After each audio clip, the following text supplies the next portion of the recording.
My family told me to take the blame for my sister's hit and run. They never knew I was a judge. My name is Natalie Brooks. I'm 37 years old, and until one terrible night, my family had always been convinced that I was the least important person in the room. That night, at 2:13 in the morning, my younger sister appeared outside my apartment with a damaged car, trembling hands, and a story that lasted less than 30 seconds. Then my mother walked in behind her. "Tell the police you were driving." I stared at her. "What?" My sister, Lauren, dropped the car keys onto my kitchen counter. "You were driving," she repeated. "Just say you were driving." There was blood on the passenger side mirror. The front bumper was crushed.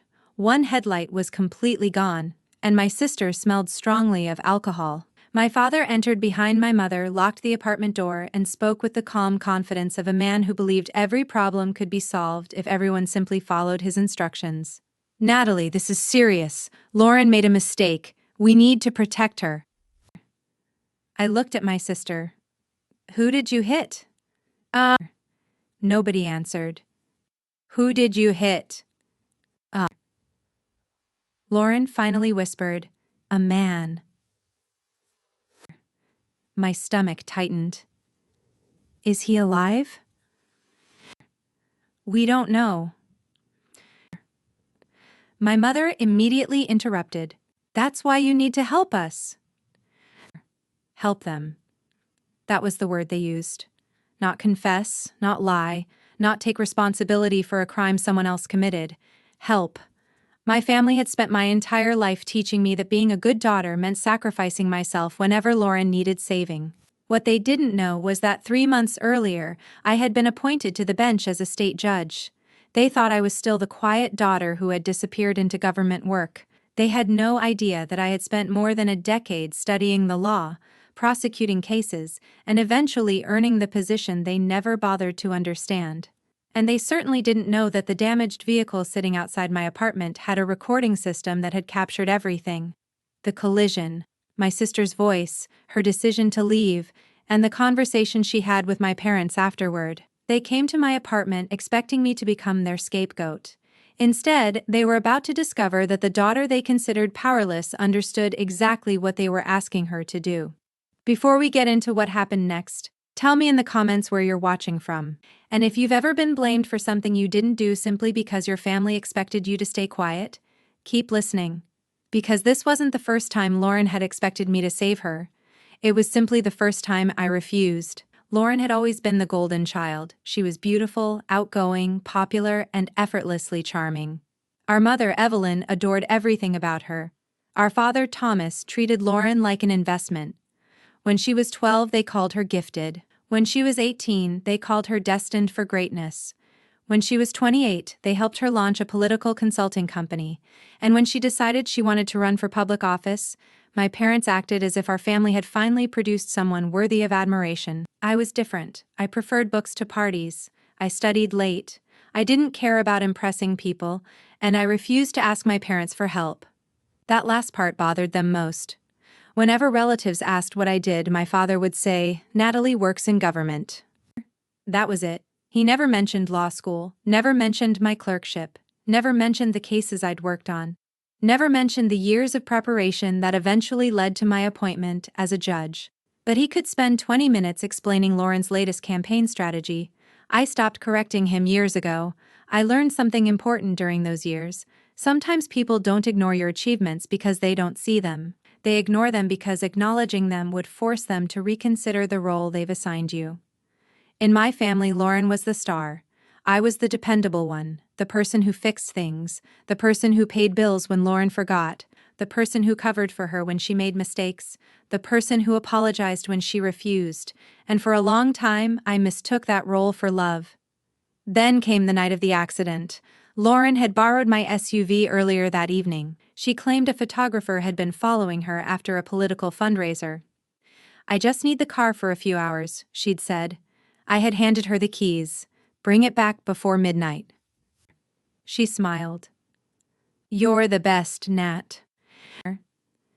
At 2:13 a.m. she returned it, but she didn't return it in the same condition.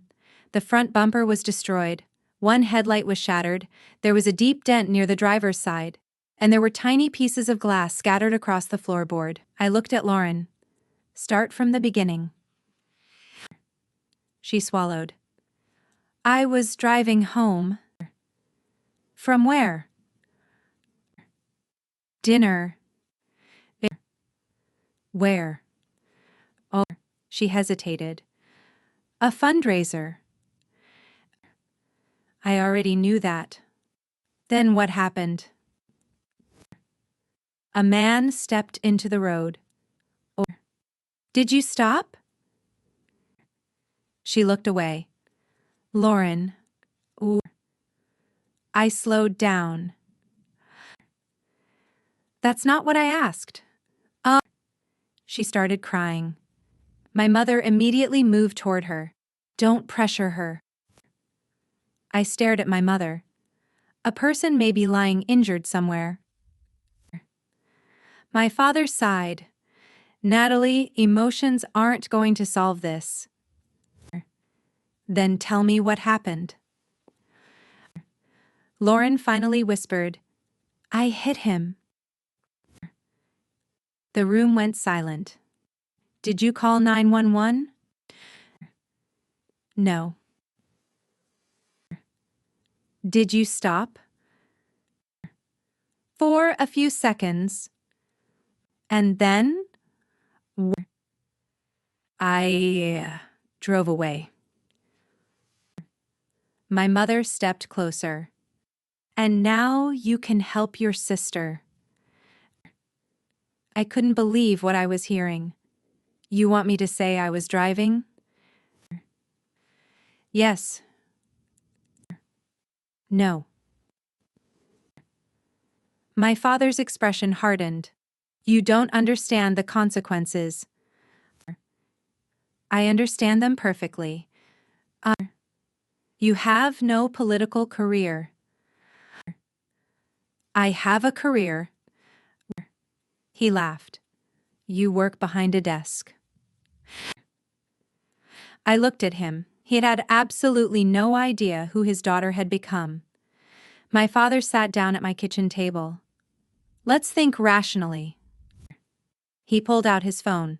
Your vehicle is registered to you. If police find it, they'll naturally question you. Oh. Correct. So you tell them you were driving. No. You were tired, you panicked, you thought you'd hit something. No. You didn't know someone had been injured.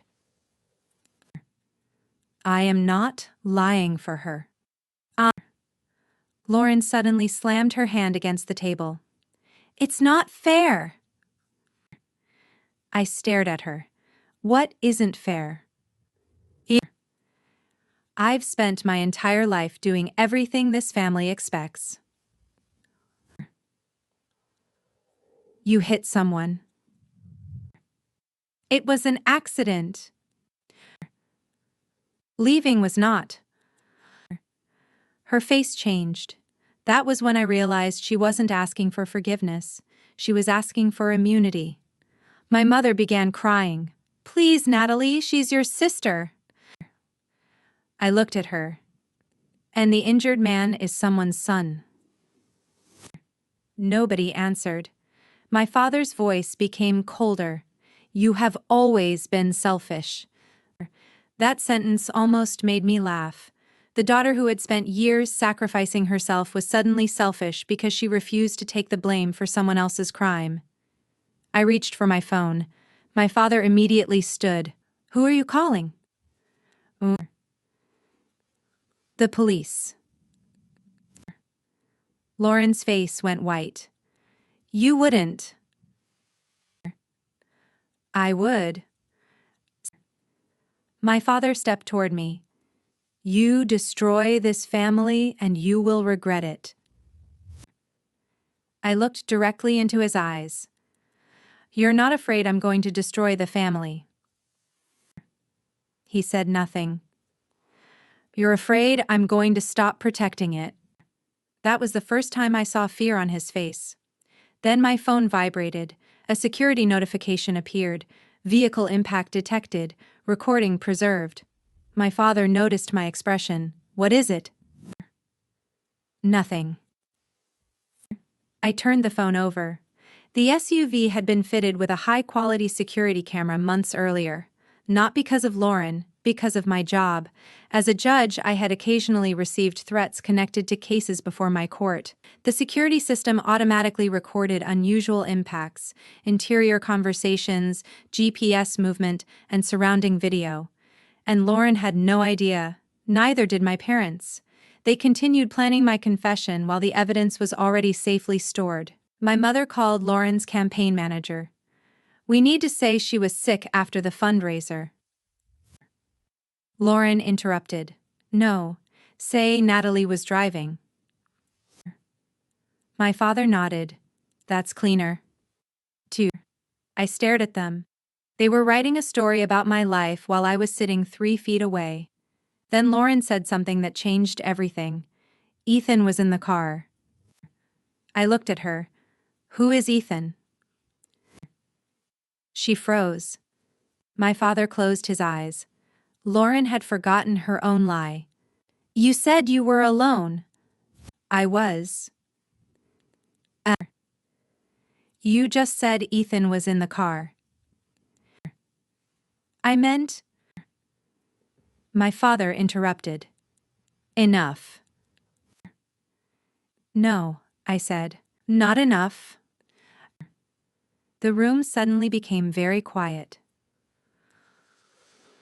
Who is Ethan? Lauren finally admitted it. Her campaign manager had been riding with her, and he had seen everything. At 3:05 a.m., Ethan arrived. He looked terrified. He barely sat down before I asked him the question, Did Lauren hit someone? He looked at my sister. Lauren shook her head. Ethan looked at my parents. My father stared him down.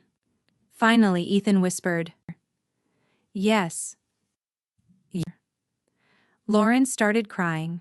Ethan continued, She was drinking. My mother gasped, That's not true. I was there. My father stood. You need to think carefully before you say another word. Ethan looked at him. I've already thought about it. I studied his face. You told her to call an ambulance? Yes. And she refused? He nodded. She said if anyone found out, her campaign was finished. Lauren covered her face. My father immediately started constructing another explanation. She was frightened. Ethan looked at him. You told her to drive to Natalie's apartment. My father didn't answer. Why? I asked. Ethan swallowed. Because the vehicle was registered to you. My mother whispered. We were trying to protect Lauren.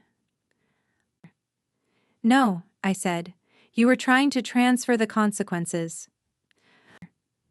Then Lauren turned on me. You don't understand what I've sacrificed. I almost couldn't believe it. You've sacrificed? Yes. For what? My future? I pointed toward the window. Someone is lying injured somewhere because of your decision. She screamed. You always think you're better than me. No. You do. No, Lauren, I simply stopped pretending your choices were mine. She stared at me. Then she said the sentence my family had used against me for years. Nobody would believe you anyway. I walked toward my study. Come with me. My parents followed. I opened the door. My judicial robe hung neatly behind my desk. Beside it was my official commission. My father stopped walking. My mother stared at the framed document. Lauren looked confused. "What is that?" "What?" I turned around. "My commission." My father picked it up. His hands started shaking. "You're a judge." "Yes." "When?" 3 months ago." My mother stared at me. "You never told us." "I tried." My father remembered. I had mentioned the confirmation hearing. He had interrupted me to talk about Lauren's campaign. I had mentioned the swearing-in ceremony. He had shown me photographs of Lauren at a fundraiser. I had stopped trying. Lauren stared at the robe. "You're actually a judge?" "Yes." Her expression changed, not into pride, into fear. My father recovered first. "That makes this more complicated." "No," I said. "It makes the choice easier." He looked at me. "You understand how important discretion is?" "Yes." "Then you know this can be handled quietly." "No." "You could protect your sister." "I could help conceal a crime." He stepped closer. "Your family." "And I am also a judge." My father lowered his voice. "You don't want this destroying your reputation." I smiled sadly. "My reputation will not be destroyed by telling the truth." At 6:40 that morning, police arrived. My parents tried one final time. My father said I should tell officers I had been driving. My mother begged me. Lauren wouldn't look at me. I told the officers exactly what happened. I gave them the timeline. I explained why Lauren had borrowed the SUV. I told them about Ethan, and I told them that the vehicle contained recorded evidence. I did not hand investigators evidence personally. Instead, I contacted judicial security and followed the proper preservation process. Because being a judge did not put me above the law, it required me to respect it even more carefully. A detective named Maria Torres interviewed me. "Are you asking for special treatment?" "No." "Are you asking us to believe you because you're a judge?" "No." She nodded. "Good." I appreciated that answer. Then she told me something I hadn't known. A pedestrian had been found near an intersection around 1:40 a.m. His name was Daniel Ruiz. He was 64 years old. He had been walking home after his night shift. He had suffered a fractured hip, several broken ribs, and a serious head injury. He was alive. But barely. I closed my eyes. That was the moment the entire situation stopped being about Lauren. It became about Daniel, a man who had never met my family, a man who had no political campaign, no powerful parents, no connections. He simply happened to be walking down a road when my sister made a terrible choice. Later that day, investigators reviewed the recordings. The footage showed Lauren driving. It showed Ethan sitting beside her. It showed her holding a phone. It showed the collision. And it captured what happened afterward. Ethan said, "Stop the car." Lauren answered, "I can't." "You hit him." "Oh, I know." "Call 911." "No." "Lauren, stop." Then she drove away.